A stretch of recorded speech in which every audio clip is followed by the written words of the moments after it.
Hey, man, that was the first quarter of the first episode of the Chicago Bears podcast, man. If you guys haven't done so, hit that like button, subscribe to the page. First off, Lance is here. You should have hit the like button already. Don't stop playing with us. But hit that like button, subscribe to the page. If you're listening on the podcast side, leave a 5-star review. We appreciate you guys for showing so much love. Let's get into the second quarter, Lance, because we had a Chicago Bears team that is picking the top 10 for a reason last season.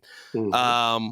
They were the worst team in the NFC North, and when you looked at it last year, it felt like it at times. You were excited about what was to come, but I feel like especially on just somebody ineptitude is the wrong word. Inability is the right word I'm looking for to stop opposing offenses, right?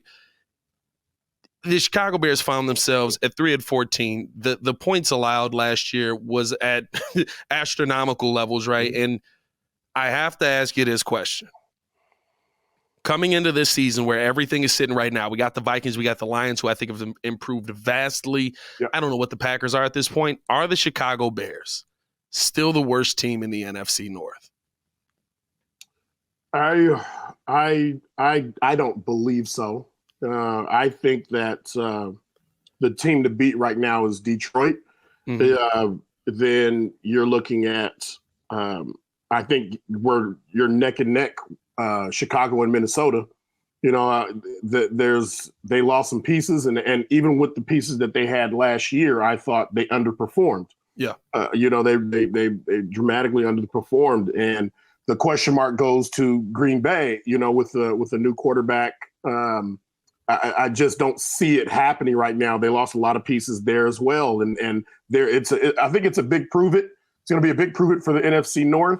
Yeah. Which is good. I think you have three teams that have huge question marks, and you have one team that should be taking the next step in their progression. If they don't, then there's question marks with what they're doing. But I do see a Detroit Lions team that has played some inspiring ball over these last two seasons, and they just missed the playoffs. They should be playoff bound this upcoming year.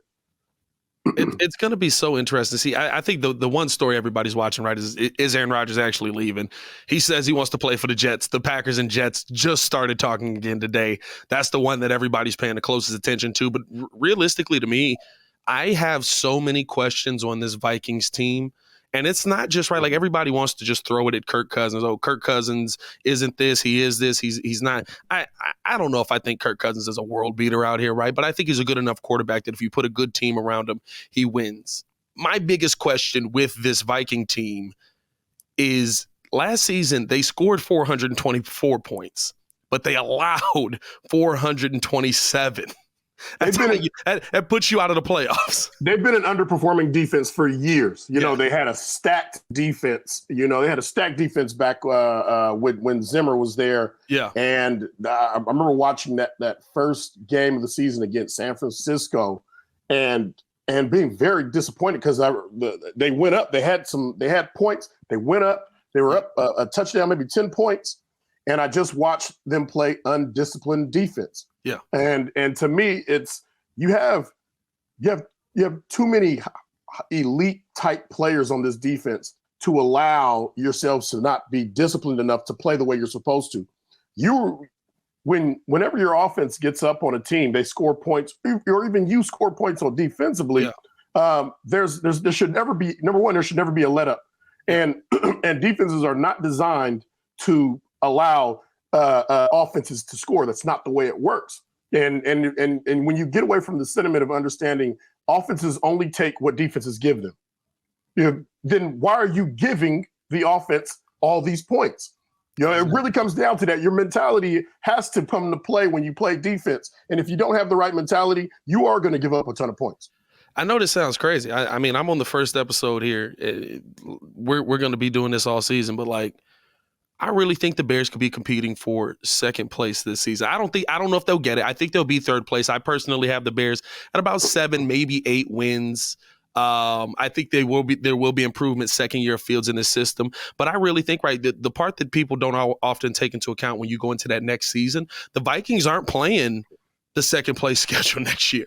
You're playing the best of the best in the NFL. They finished in first, 13-4, right? The Lions are playing a second place schedule. They're 9-8. How is that going to affect these teams? How does that change from year to year? We saw the Bears, right? We won all those games. We're excited. We got the defense. Mitch Trubisky looks like he's going to be a world beater. Let's make it happen. And then all of a sudden we got a first place schedule. It's like, oh, these teams are tough. Hold up. Yeah. Yeah. So there's a lot of changes going on in the NFL. You know, Tom Brady's gone. We don't know if Aaron Rodgers is going to be in New York with the Jets, but the Jets were showing promise last year. Yeah. There's changes going on, you know, and so, you know, you have a rookie quarterback in San Francisco and Brock Purdy, who proved enough to say, I get the starting bid here in San Francisco. Yeah. There's question marks in Arizona. So when we look at where the NFC North is going to lie, it also comes into play on the play outside of the division. Yes. You know, we might be in a dogfight here in the division, but you can pick up enough wins on the outside to get yourself where you need to be in place. Where do you have the North right now in the NFL? Like again, I'm not gonna say like rank each one of them in order, but like, do you feel like the North is at still a competitive top half of the NFL, or are we at the bottom? No, we're a little more toward the bottom right now. Which I mean, beneficial situation though, right? Like, listen, Dallas goes to the playoffs every year, and we know why. Yes, I mean, I'd say that the NFC South is that's the class, right? I think I think we're maybe a nose, a hair above the NFC North. Yeah, but you know that there's it. You never know, and things can change at any time. You know, you get the right coaching, you put the right pieces in place, and the next thing you know, wow, this group's looking competitive. Yeah, it's going to be so. Especially, I'll tell you this: the NFC South to me is just, I see competition, but I don't know what the Falcons are. I don't know what the Panthers are. I don't know what the Buccaneers are. Right. I know that the Saints got Derek Carr. Right, and who was with the Raiders, who have underperformed each year. Yeah, you know, it's hard to say. It's hard to predict. The NFC, so like it's who'd have thought coming into this season we'd be talking about the NFC East as probably one of the best divisions. Years. Yeah, of just like it's the Cowboys and then everybody else has 5 wins. Correct. And they might compete to get in the playoffs. Very weird, man. That's the second quarter, man. Appreciate you guys for showing love as always.